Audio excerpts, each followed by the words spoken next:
on drugs. It doesn't work. You need to legalize things like they legalized alcohol to make it work. Think about how much money the government spends just on having people go out and search for these drugs. Probation officers, like judges, policemen. Like, all right, so if you think you legalize drugs, you think all the terrorism and all the drug trafficking is going to go away?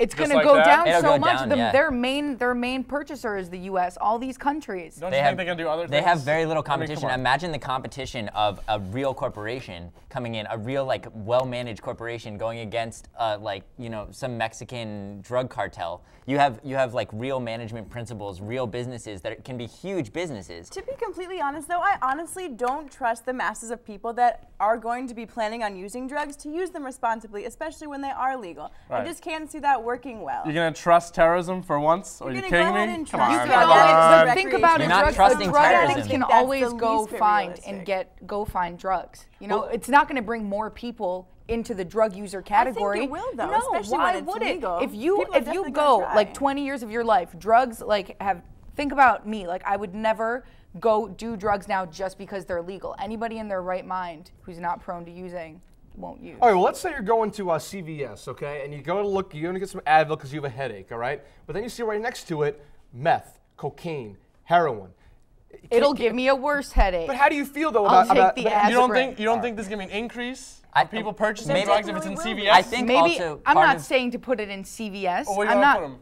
in their own little drug huts. Drug We'll get huts. drug Drug huts. Proposing Drug huts. Is Okay. that really the most realistic idea? And first of all, isn't it allowing, isn't it sending a message from the government to its citizens saying that they're condoning this usage? If they're legalizing it, it's basically the But government saying, there are hey, plenty of prescription. heroin's okay, There are plenty of buy it. there are plenty of prescription drugs and designer pharmaceutical drugs. They do the same. Do the they exact do same the things. same kind of things. OxyContin And is if you heroin. had, and if you had something that was more controlled, more where the dosages are written down on there, and people say, hey, I want to get high on cocaine, but I don't want to die from it. Let me look at this. I know it's pure cocaine. I know it's good. I know it doesn't have rat poisoning in it. And I know that, if I do this much, I'll get a little bit of a buzz from it. I understand your point, but the medical marijuana, I understand. But we're in a time where the government has to get our economy right, not legalize drugs. But that'll help the economy That because you will have help the taxation. economy. it's We not will gonna not help. have a debt Taxation anymore. from it. Wait, if you However, all right, but however, drugs that are illegal, like all of them, it's not readily available for anybody to get. So Yeah, it does. yeah, it is. If you're a drug user, you can go If you're a find drug it. user, but if it's on the shelves, it does open it up to anybody. And we're going to leave it at that. A very heated discussion. I like that. I may have pooped myself a little bit. But we are taking a quick break. When we get back, you don't want to miss it because these four are going to rip each other's heads off. I'll be right back.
Welcome back. That was intense. Our second topic involves a 13-year-old girl who was strip searched for ibuprofen. Check it out. Good morning, students. Please take your clothes off. What would it be like getting strip searched in school? Savannah Redding could answer that question. In 2003, 13-year-old Savannah was strip searched by two female school employees when she was suspected of having ibuprofen. She was forced to take off her bra and underwear. No pills were found. Now, 6 years later, Savannah Redding's case has finally reached the Supreme Court. Redding's case is pleading a violation of privacy rights protected by the Fourth Amendment. However, should school administrators be held responsible for enforcing the zero-tolerance drug policy? Is it better to be safe than sorry when it comes to school safety, even if doing so jeopardizes students' privacy? Where should the fine line be drawn between school law enforcement and the individual right? Oh, Savannah, I hope this case goes well for you. McKaylee, one sentence, hit me. I mean, there's definitely insurance for safety, but you have to draw the line somewhere. Eric? Yeah, it's important to know where your limitations are, where safety and privacy kind of meet each other. Where they meet, somewhere in the middle.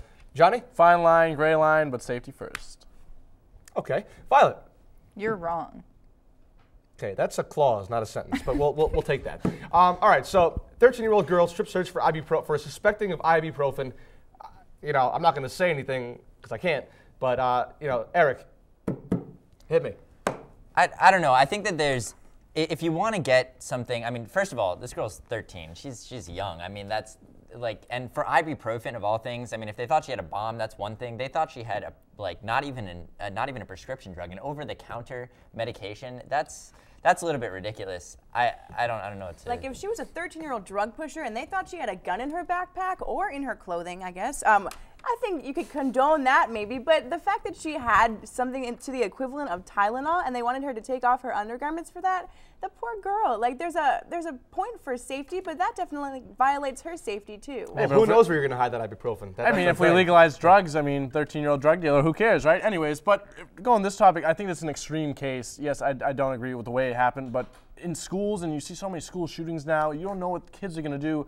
You have to be safety first. They went too extreme, but there has to be some safety in schools. So I like the safety, they're pushing the safety aspect, teachers and faculty, but this was way But they got to change their policies before they start making a safety first approach. Like you have to come to terms with what is worth seeking out of a kid. Like you should never ever strip search a kid for ibuprofen or even a minor drug. Do you know what kind of hell that would put a kid through? But you have to think about it like is strip searching, I have to question myself, is strip searching okay if you suspect that this kid has a gun? If some kid's like, hey, I have a gun, and I'm bringing it to school, and you can't just like find it on their pockets or something. The point of the matter, though, is that is that okay even? They had a zero tolerance policy, so technically they can condone their behavior by saying we tolerate nothing, we don't tolerate ibuprofen. I think the thing they really need to evaluate is what they can tolerate.